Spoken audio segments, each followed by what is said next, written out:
takole, evo, da tole, kar imamo, umestimo. Tukajle smo zapisali za tole prvo točko naše priprave, koliko je U2, in sicer enačbo in pa tudi rešitev kot zlepek. In tule smo zapisali za U1, za prvo točko enačbo, nisem pa napisal tega zlepka, ki ga morate pa vi združiti skupaj in to je tale grafična rešitev, ki jo tukaj imamo. Okay? Pod točko 2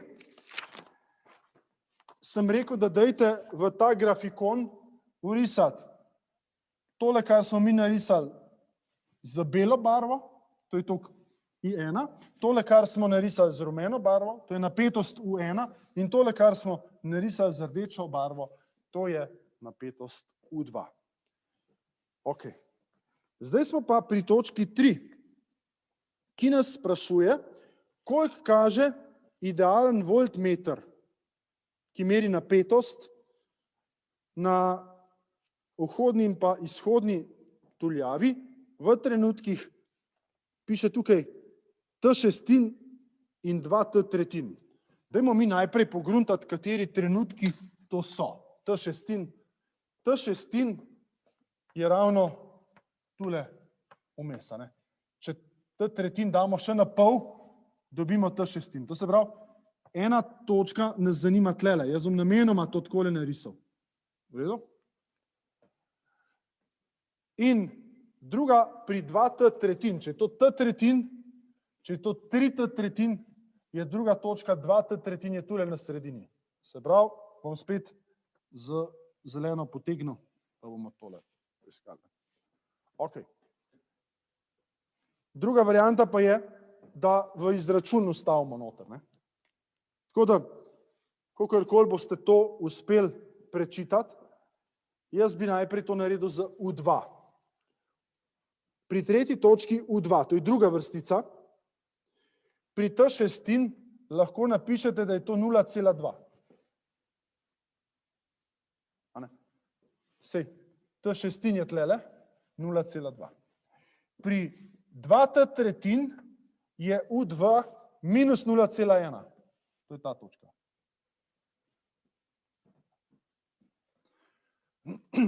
Zdaj, da bi pa tlele zračunali, boste pa, kakorkoli so te lotili, ne bo v redu. Lahko rečete, da je to tale vrednost, ki je polovica od 0,55, plus tehle 0,528, pa boste dobili, lahko pa rečete, da je to ta plus ta polovic, in podobno, tele dve, pa pol boste tole vrednost zračunali. Tega vam ne bom jaz pomagal, to boste sami naredili, prav? Ok, in pri četrti točki nas sprašuje, koliko je U1 v. To se pravi, najprej dajmo ta pojem U1 v spoznati. V pomeni vrh v angleščini, boste srečali pač izraz peak to peak value. Peak to peak. Glejte, v vsakem grafu lahko najdemo najvišjo točko, to je najvišja točka tega grafa in najnižja točka tega grafa. To je za naš rdeč graf. Za naš rumen graf je tole najvišja točka tega grafa in tole najnižja točka.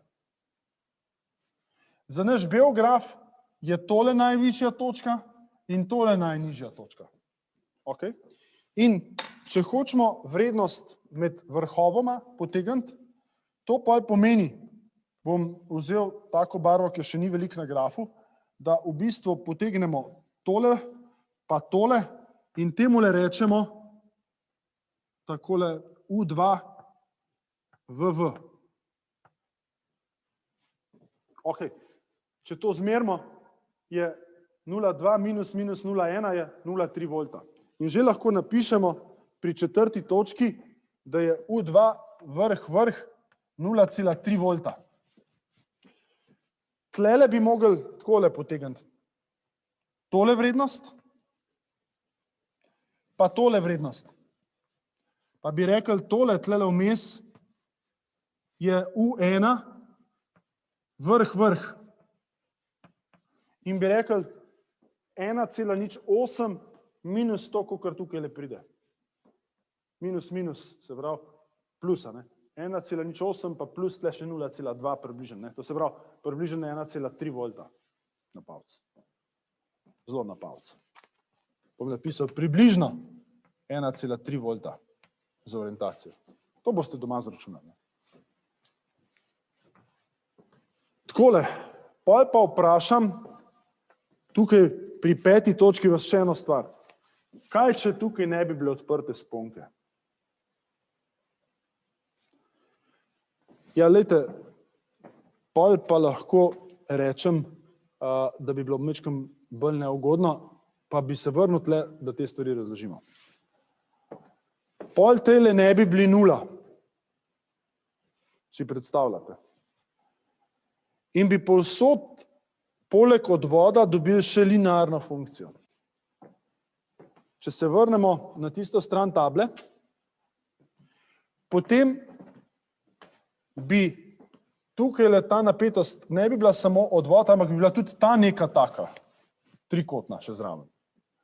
Se pravi, dobili bi še dodatne prispevke, ki bi nam zakomplicirali zadevo. In seveda mi tega ne bomo računali. Ne? Lahko pač to opisno odgovorite, ne? Ni pa namen, da bi se mi tukaj matrali pa to računali. Ne? Dobro, jaz sem vam tule postavil pa tudi vprašanje. Ne? Kdaj je magnetno polje tuljave sorazmerno toku? A ne? To je tisto, kar sem na začetku že omenil, ne? Kadar imamo linearno tuljavo, zračno tuljavo, konkretno tukaj. Ne? In kaj pomeni znak minus v izrazu za inducirano napetost, sem rekel, glede na tisto referenčno smer označevanja, ne, pomeni, da se inducirana napetost zoperstavlja povzročitelju toku. Ok, takole, zdaj smo tole auditorno zgodbo si pogledali in bi jaz še dve stvari vam želel razložiti. Bom jaz tole vam še pustil, da čas kot tablo pripravljam.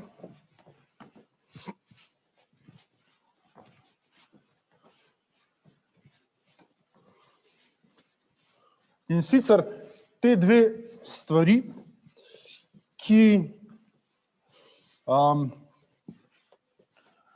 bi vam jih zdaj najprej rad razložil, se nanašata na ta element, ki smo ga že imeli narisan z dvema navitjema, rekel, mu bomo transformator. In sicer bi kar takole napisali napetostna in tokovna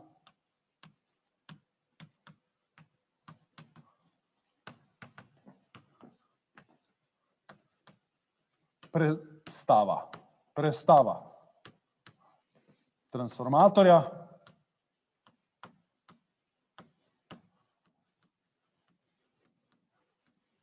tako da ta izraz tudi srečate, transformator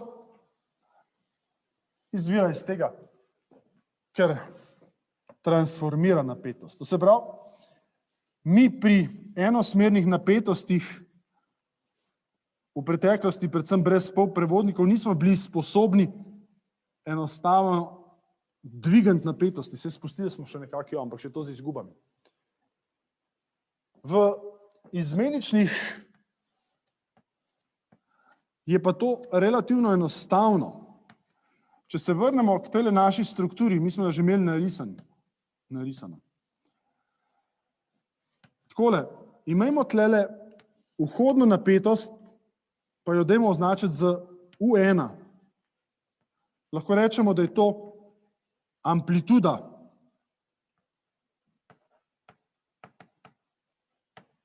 harmonične napetosti. Najprej to tujko. Kaj pomeni harmonična? Harmonična funkcija je sinusna funkcija, kosinusna funkcija ali pa neka vsota obojega, sinusa in kosinusa. To se pravi vse, kar je vmes. Časovno premaknjeno med sinusom in kosinusom. To se pravi vse, kar ima obliko sinusa ali kosinusa. Vi ste se učili harmonične funkcije v srednji šoli pri trigonometriji, tam ste srečali sinus pa kosinus, ste pa še tudi tangense pa kotangense, ampak te nas tle ne zanimajo. Ok? In če imamo mi neko harmonično funkcijo, ne, potem vemo, da je tole njena amplituda. Recimo, da je to ta amplituda. U1 ne nam predstavlja to amplitudo. In U2 ne bo tule. Se pravi, imamo harmonične napetosti, zdaj sem se na harmonične osredotočil zato, ker vi veste, da v tičnicah imamo harmonične. Pa tudi zato, ker sem rekel, zvok pa svetloba, to so vse harmonična valovanja. Ok? In so neke vsote harmoničnih funkcij. Pač se, morda ste srečali, ki je Fourierjevo analizo, ne vem, če ste, ne? In tam ste povedali, če ste, da so pač zvok je samo vsota harmoničnih funkcij. Ok, in mi znamo povedati, da če imamo tukaj le N1 ovojev, pa tukaj N2 ovojev, potem zelo enostavno znamo pretransformirati napetost sorazmerno s številom ovojev. In ko so to enkrat pogruntali, je kar naenkrat postalo zelo enostavno dvigant napetost, izmenično harmonično napetost. In to je pravzaprav temelj, kako mi sploh spravimo napetost do hiš. Naš problem pri teh nizkih napetostih, ki jih imamo v hišah, bi bili ogromni tokovi. Vi, če si predstavljate, da bi po daljnovodih imeli nizke napetosti, potem bi rabili ogromne žice. Ker pa znamo s takole napravo, ki ima jedro pa dve navitji, dvigant napetost po tejle formuli, mi zelo enostavno lahko dvignemo napetost. In če samo malo gledate, po teh, bi rekel, hišicah, kjer so takele napravice noter, to so te transformatorske postaje, potem tam gor piše, da je napetost 10 kV, pa piše 20 kV, pa piše 100 kV, pa piše 400 kV. To se pravi, zelo dvignemo napetost. Iz tehle 240, ki jih imamo v tičnici, gremo na 400 000 voltov. Ampak to pa posledično pomeni, da v bistvu tok gre pa ravno obratno dol. To se pravi, s to prestavo, temu razmerju, rečemo prestava, se pa tok zmanjša. In to pomeni, da mi rabimo zato bistveno tanjše žice. Se vidite, te daljnovodne vrvi, ki grejo po luftu, se so tanke. Tokovi so majhni, ampak napetosti so pa zelo visoke. Okay? Tej napravi, ki tole počne, rečemo transformator. Zdaj te transformatorje imamo pa v bistvu tako v energetskih aplikacijah, to so te velike stvari, ki so velike kot vagoni, ki jih najdete v takih hiškah, pa piše gor transformatorska postaja, ali pa recimo kakšna večja inštitucija ima svojo transformatorsko postajo, recimo naša hiša in podobno, podjetja, do izjemno majhnih, takih, da jih komaj vidite, recimo noter v kakšnem fršterkerju, ali pa recimo v starih televizorjih, kjer ste rabili visoko napetost, ali pa še kje druge, ste imeli pa zelo majhne. To se pravi, ne mislite, da je to samo neko težko postrojenje, lahko je tudi v neki elektroniki noter skrito. Fršterker je pa ojačevalnik. Ja.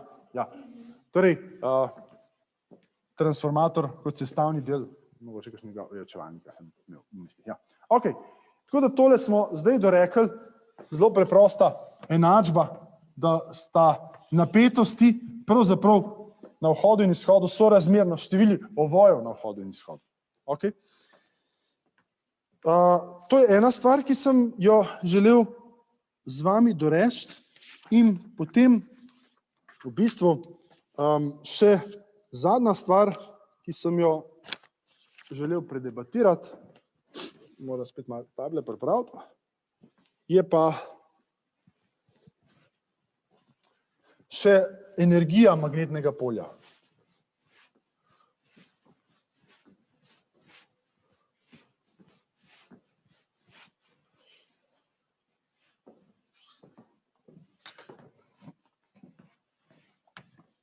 Energija, samo sekundo, magnetnega polja.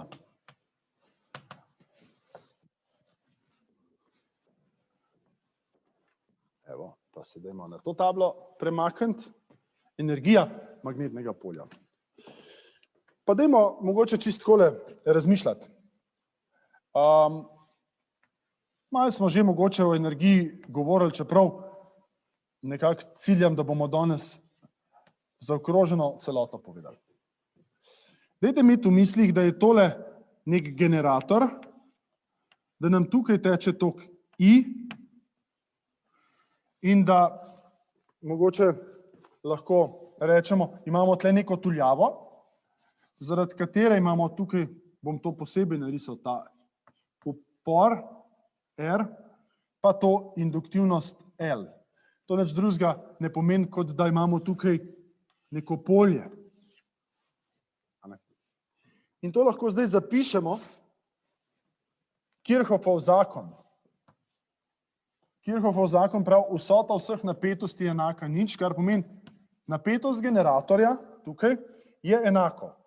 Padec napetosti na uporu, lahko napišem kar R krat I, a ne smo prej rekli, plus na tuljavi imamo pa napetost L krat I črtica. To smo imeli prej, na tabli sem rekel, če imamo en sam element. Okay? Zdaj pa, gledajte, če bi mi naredili naslednji trik, da tole pomnožimo s tokom, potem dobimo U generatorja krat I je enako R krat I na kvadrat plus L krat I krat I črtica. I črtica bom malo drugače napisal. D po dt. DI po dt.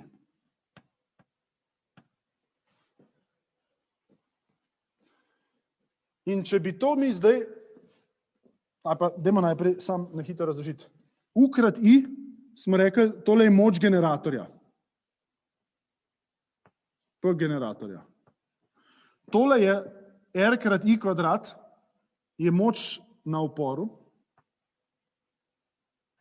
Tole bi pa lahko rekel, je moč, ampak se bom do tega še mišljeno gradil, s katerim polnemo to tuljavo. Če pa hočemo od moči do energije pridati, pa moramo pointegrirati po času.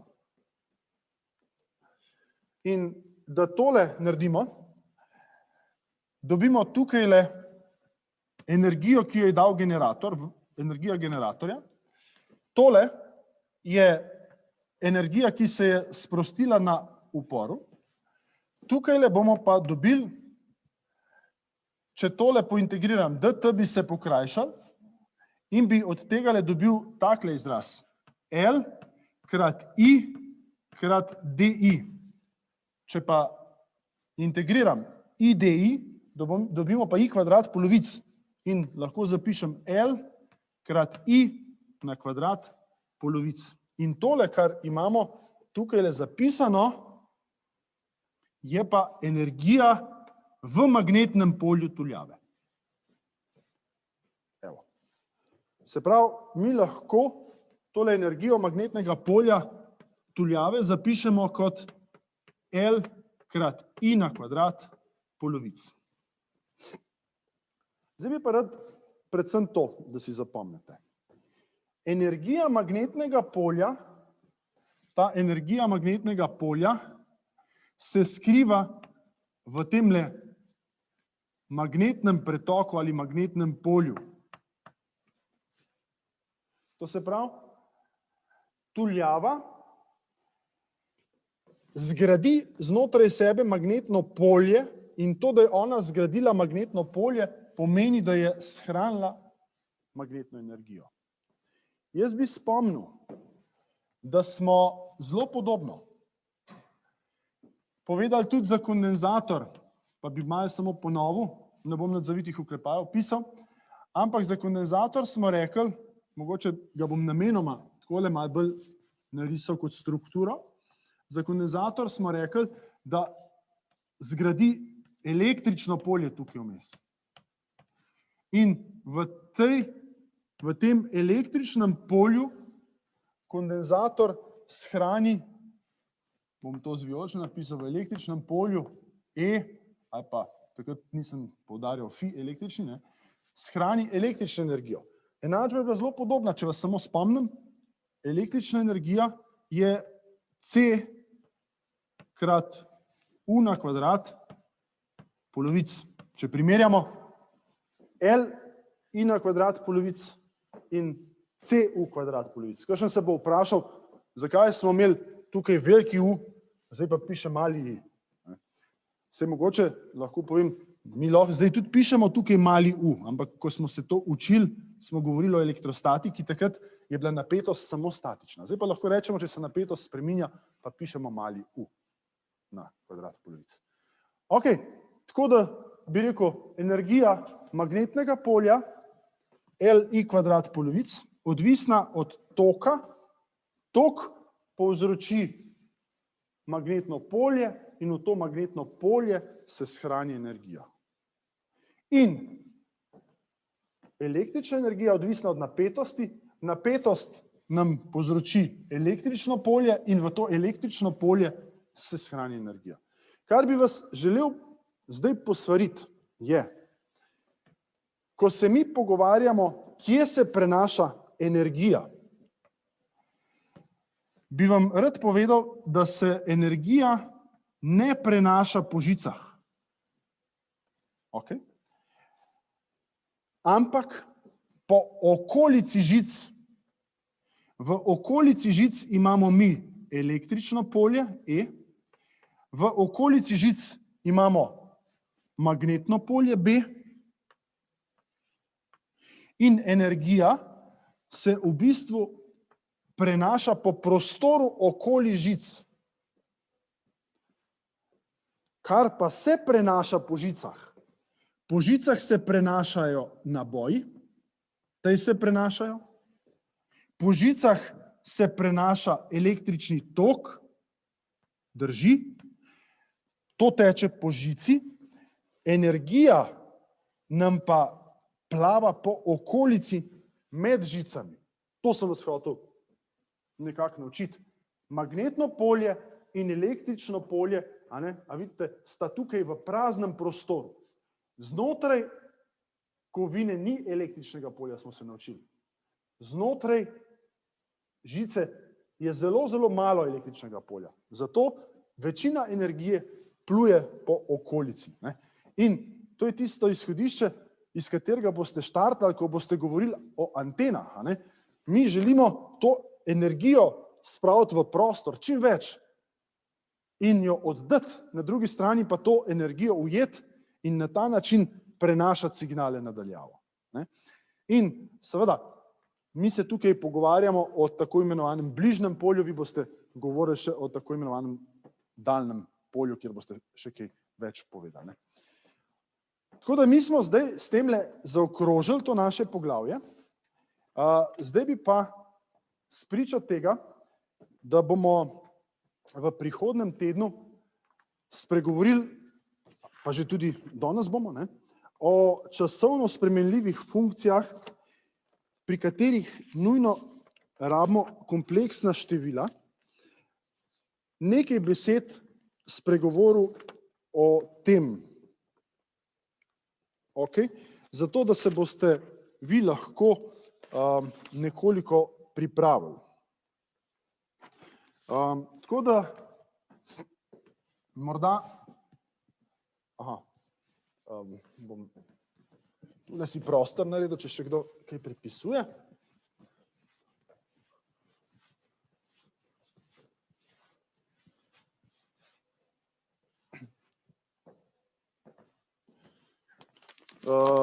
Morda samo tisto, kar potrebujemo, da ne bi zahajal še v nobene razlage, če ste za to. Pa dajmo takole napisati uporaba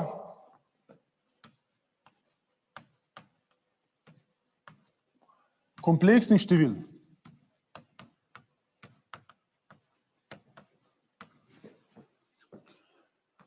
Za računanje harmoničnih ali pa harmonično vzbujenih vezij.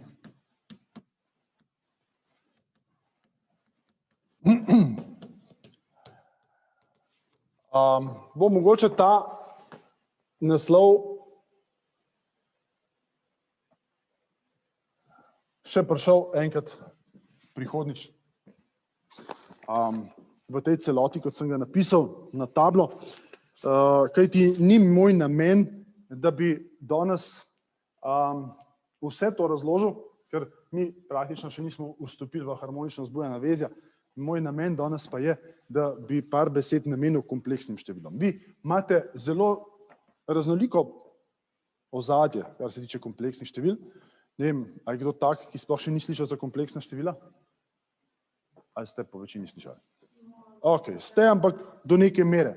Zdaj, mi imamo za študij multimedije neka medsebojna usklajevanja in kar se same snovi tiče z ostalimi predmeti in izpostavili so, da je ta znanja iz kompleksnih števil, da so relativno šibka. Ni namen, ali pa bom tako rekel, ni nameni, da bi vam vse to razložil, se vi imate matematiko, vas ste tam vredno kaj od tega učili. Jaz bi inženirsko na zadevo pogledal.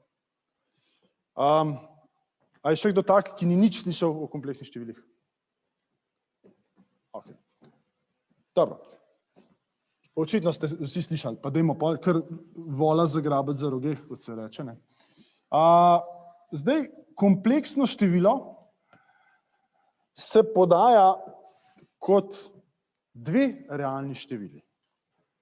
Zdaj, vi ste mu mogoče rekli kompleksno število z, ne vem, kako ste ga označili, ali ste mu zgoraj dali kaj, ali ste ga podčrtali, lahko pa celo nič. Jaz ga bom mogoče malo podčrtaval in ste rekli, da je to A in plus I krat B. Vredno ste takole rekli. Ok, ali pa X pa Y. Kakorkoli tole ste rekli, da je realni del in tole je imaginarni del. In tole je imaginarna osnova.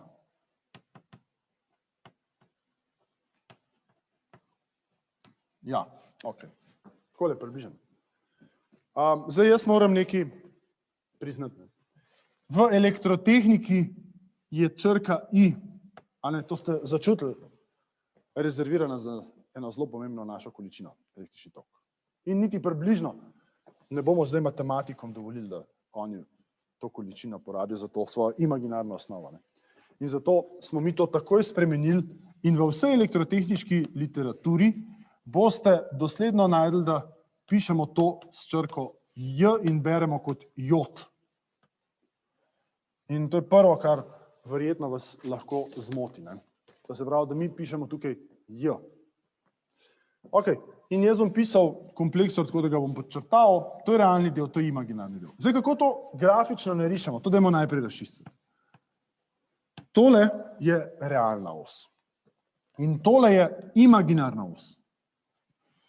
In mi rečemo, da kompleksno število narišemo kot neke vrste vektor, ali pa puščica, ali pa kazalček, kakor hočete, ki nam kaže na to točko, ki ima tukaj le A in tukaj le B. Ali pa, če hočete, JB. Ok? In zdaj za to kompleksno število z znamo marsikaj povedati. Prva stvar je absolutna dolžina tega kompleksorja z, ki jo pišemo kar kot z brez podčrtaja, ki jo znamo zračunati po pitagorskem izreku kot koren iz a na kvadrat plus b na kvadrat. Ok? Temu rečemo dolžina kompleksorja ali pa absolutna vrednost kompleksnega števila. Jaz sem rekel, da bom pisal s podčrtajem. Kompleksor je s podčrtajem in absolutna vrednost ima podčrtaj ali pa brez podčrtaja, pa brez absolutnih vrednosti. Prav? Ok, gremo dalje. Obstaja drugačen način kompleksnega števila, kot z je a plus jb, in sicer bi lahko mi to zapisali tako, da bi povedali dolžino tega z-ja, to smo li kar zračunali, in pa kot odklona od realne osi, temu kotu rečemo fi. In da bi to dvoje zapisali, rečemo, da je to z krat e na j fi. Zakaj je zdaj ta e tle? Pač to je dogovor in temu rečemo polarni zapis. Polarni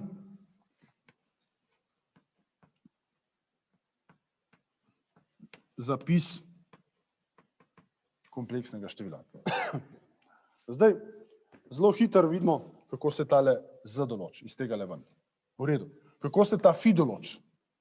Prav, dajmo še to napisati. Fi je arkus tangens b ulomljeno z a. Ok. To se pravi, iz a-ja pa b-ja znamo zračunati tole pa tole. Kaj pa obratno?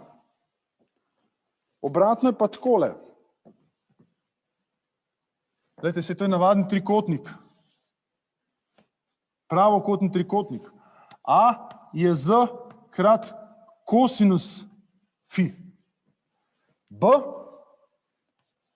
je z krat sinus fi. To znamo pa iz drugega letnika, to trigonometrijo, ne. Pa bom to povzel. Tle, A je z krat kosinus fi in B je z krat sinus fi. Takole. Zdaj sem nekaj receptov nanizal. Zdaj pa dajmo pač si pogledati nekaj matematike, ki jo bi mi mogli znati. S kompleksnimi števili pa bi vas prosil, da to doma probate malo ponoviti. In sicer seštevanje odštevanje kompleksorjev. To se pravi, če rečemo z1 je 3 plus j5, z2 je 2 plus j4. Pol, če seštejem te dva kompleksorja, z1 plus z2 pomeni, da seštejemo realne komponente skupaj, je 5 plus j9. Realne in imaginarne skupaj. Če rečem, da odštejemo te dva kompleksorja, potem pomeni, da odštejem realne pa imaginarne komponente. Množenje kompleksorjev.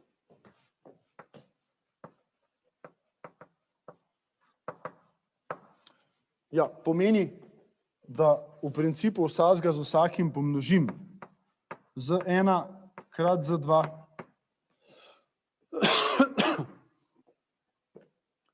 3 krat 2 je 6. 3 krat 4 je 12, plus j12, plus j10 to je 2 krat 5, pa pol jod da minus 1, torej minus 20. Torej, ne pozabiti, te jote smo pravzaprav zaradi tega upeljali, da lahko korenimo negativna števila. Ne? Torej, j krat j je minus 1. Ne? Tole, iz tega izhajamo.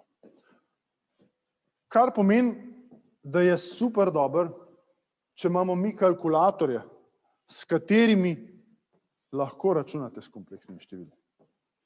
Če bi bilo to nekoč drago, danes to dobite zelo hitro, celo brezplačno si lahko namestite na vaš telefon.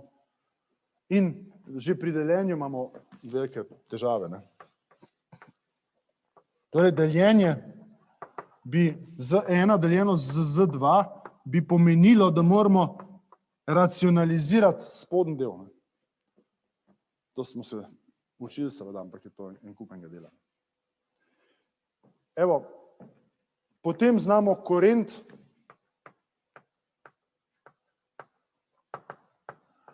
zdaj, kar bomo pa mi še pogledali, bomo govorili tudi, kako odvod ali pa integral in tako naprej, malo teh zadev si bomo pogledali. Ne?